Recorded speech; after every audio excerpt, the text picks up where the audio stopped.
Hey guys, I just got back from a week in the Dolomites and I'm going to show you our whole itinerary in this video, everywhere that we went to and also a couple places that we didn't get a chance to but that I would also recommend. So the first hike we did was in Musirina. I'll put the name of the hike on screen now because I'll probably butcher that name, but this was a really nice hike. We did get there quite early. I believe we were there about 5:30, 6 AM, so parking wasn't an issue. We got a space nice and easy, but I can't say how busy it'll be later in the day. I think when we came down to the bottom around lunchtime it was quite busy. The main hike in Musirina is the Cadini Di Musirina. I believe you have to book parking and pay. I'll put on screen now how much it is and how far in advance you should book.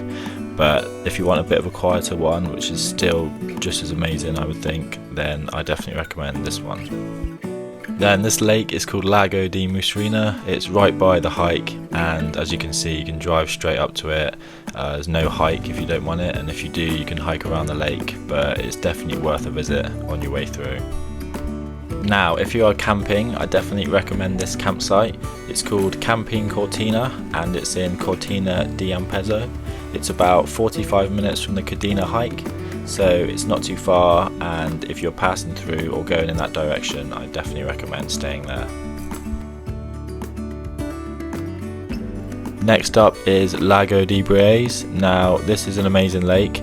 It's very close to the car park, a few minutes. The car park you did have to pay, but I don't recall it being too much. I think about €15 or around that.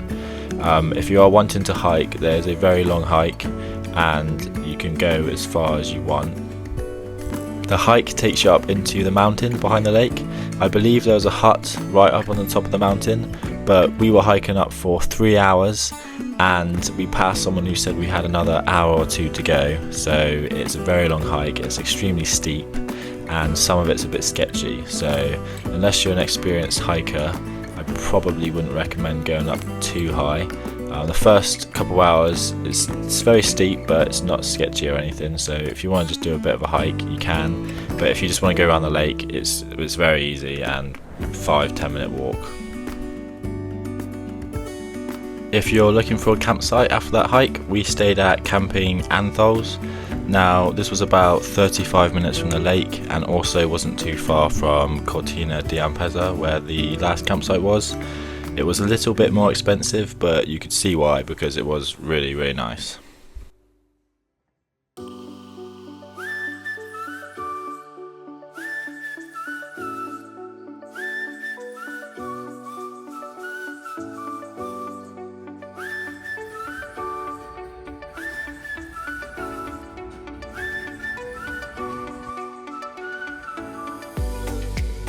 Now this clip here is at the start of Lago di Braies.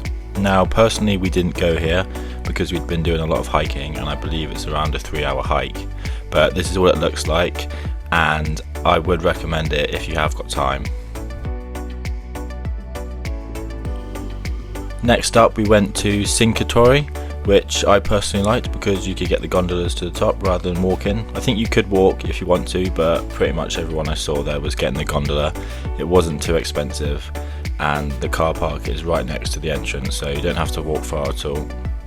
And the views at the top were amazing. They had World War bunkers as well, which was really cool to walk through, and loads of things you can read about the history, so if you want to spend a bit of time up here and really read everything and walk through everything, you could easily spend a few hours. And they also have a restaurant and bars up there, so you can make a day of it up there.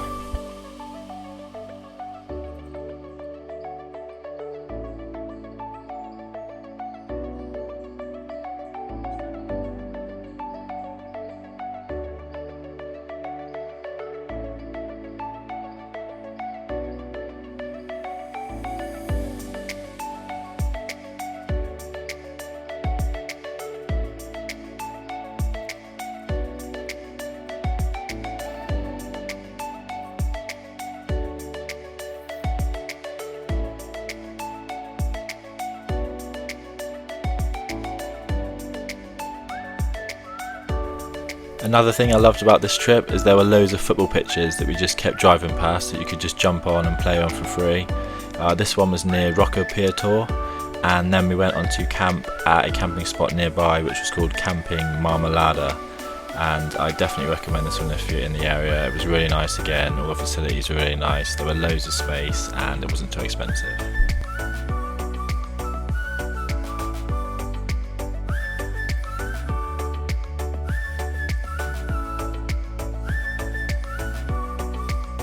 And my personal favourite was Lago di Carezza, which, as you can see here, was probably the nicest place I've ever been to in my life. It's a short walk from the car park. You do have to pay for the car park, but it's not too expensive. And then you can do a loop of the lake, which doesn't take too long. I mean, we stopped for pictures and stuff, so it took a bit longer, but really it's probably only going to take about half an hour. So I definitely recommend this one. Even if you're not in the area, I would make sure that you go this way.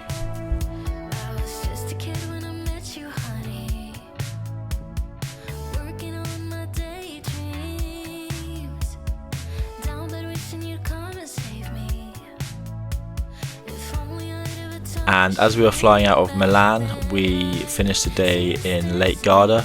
We actually had the first day at Lake Como, but I didn't include that because I wanted most of the video to be of the actual Dolomites.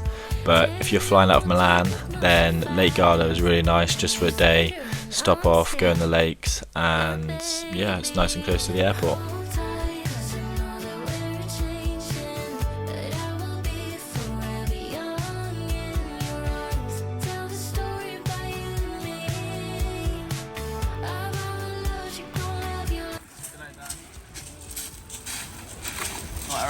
They've made a grave error.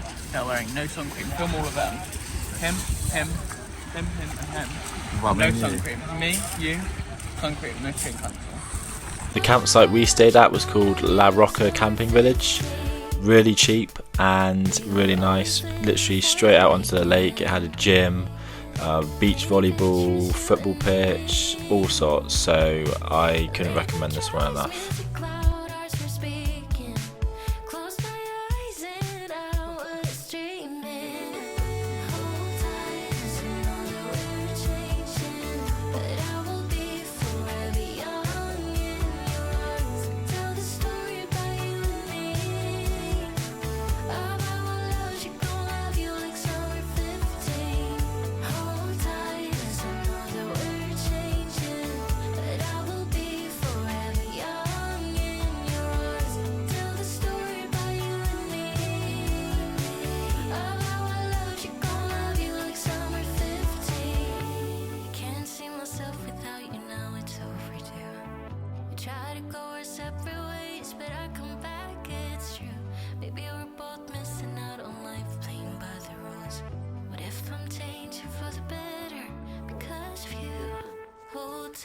Cause I know that we're changing. Hold tight, 'cause I know that we're changing. But I will be forever young in your arms. Tell the story about you and me. About our love, she gon' love you like summer 15. Now that is going to be the end of the video. I hope you did enjoy. I've got plenty more coming, so please subscribe if you did, and I'll hopefully see you in the next one.